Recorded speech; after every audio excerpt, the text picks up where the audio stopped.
ప్రధాని మోదీ నుంచి రాజ్యాంగానికి ప్రమాదం పొంచి ఉందన్నారు సిపిఐ జాతీయ కార్యదర్శి నారాయణ. ప్రధాని మోదీ రాముని పేరు చెప్పుకుని రాజకీయం చేయటం దుర్మార్గమన్నారు ఎమ్మెల్యే కూనంనేని. మతతత్వ పార్టీని అడ్డుకునేందుకే ఇండియా కూటమి ఏర్పడిందన్నారు కడియం శ్రీహరి. మోడీ ప్రభుత్వాన్ని గద్దె దించేందుకు పోరాట స్ఫూర్తితో ఉద్యమించాల్సిన టైం వచ్చిందన్నారు కడియం కావ్య.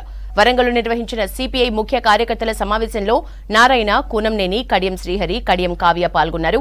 పార్లమెంట్ ఎన్నికల్లో కాంగ్రెస్ ను గెలిపించి బీజేపీకి బుద్ధి చెప్పాలని పిలుపునిచ్చారు నేతలు.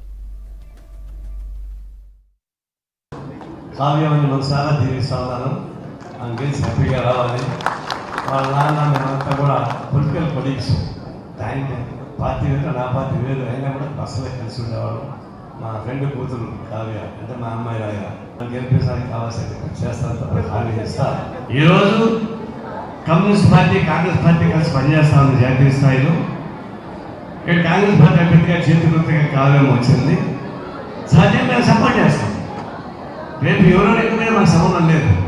అందువల్ల అనవసరం చర్చపరిచలు కానీ గత చరిత్రలు కానీ మనకు అవసరం లేదు.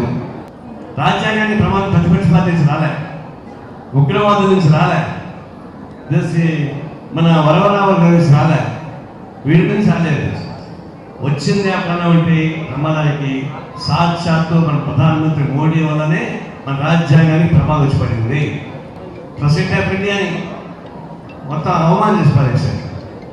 దేశాధ్యక్షులు ఉన్నటువంటి వ్యక్తిని శుభకార్యక్రమం పిలవడా, పార్లమెంట్ భవన్ ఓపెనింగ్కి పిలవడా, అయోధ్య రామాలయానికి పిలవడా, ఎందుకు ఆహ్వానించలేదు?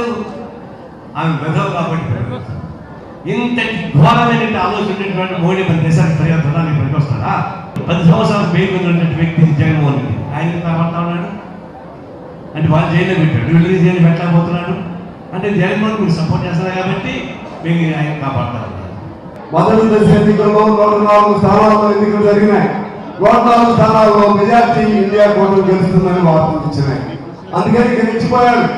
ఎలక్షన్ కోడ్ చూస్తలేదు, ఎలక్షన్ కోడ్ ఏం చెప్తుందో చూస్తలేదు. ఆయన ఏం చెప్తున్నారంటే ముస్లింలకి ఓట్లు వేయొద్దు, ముస్లింలకు రిజర్వేషన్ తీసేస్తాను.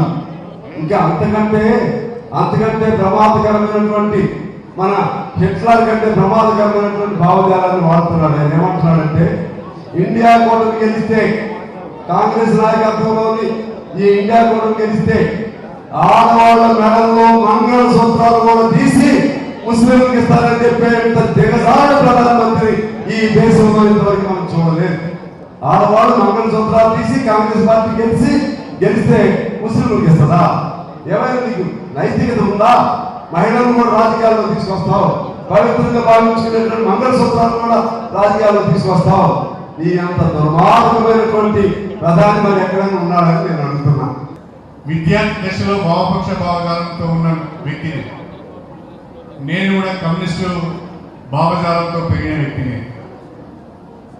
పేదరికంలో పుట్టిన ప్రతి వాడు, అసమానతను అనుభవించిన ప్రతి వాడు, అంటరానితనంతో అవమానాలు ఎదుర్కొన్న ప్రతి వాడు కూడా కమ్యూనిస్టు వైపే ఉంటాడు. కమ్యూనిస్టుల ద్వారానే న్యాయం దొరుకుతుందనే నమ్మకంతో ప్రతి వాడు కూడా కమ్యూనిస్టులోనే పనిచేస్తాడు.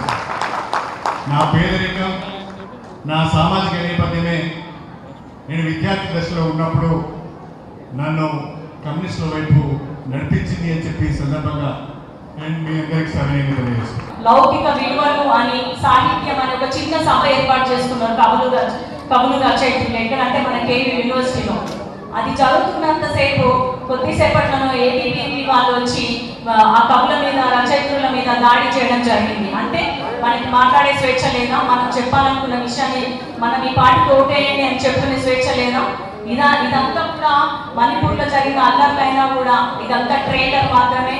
ఒకవేళ నరేంద్ర మోడీ వస్తే దేశమంతా కూడా ఇదే సినిమా ఉంటుంది. మనం మంచిగా భద్రంగా బతకాలి, సంతోషంగా ఉండాలి అంటే ఖచ్చితంగా చేతి గుర్తుకు ఓటేసి రాహుల్ గాంధీ గారిని ప్రధానమంత్రి చేయాలని కోరుకుంటూ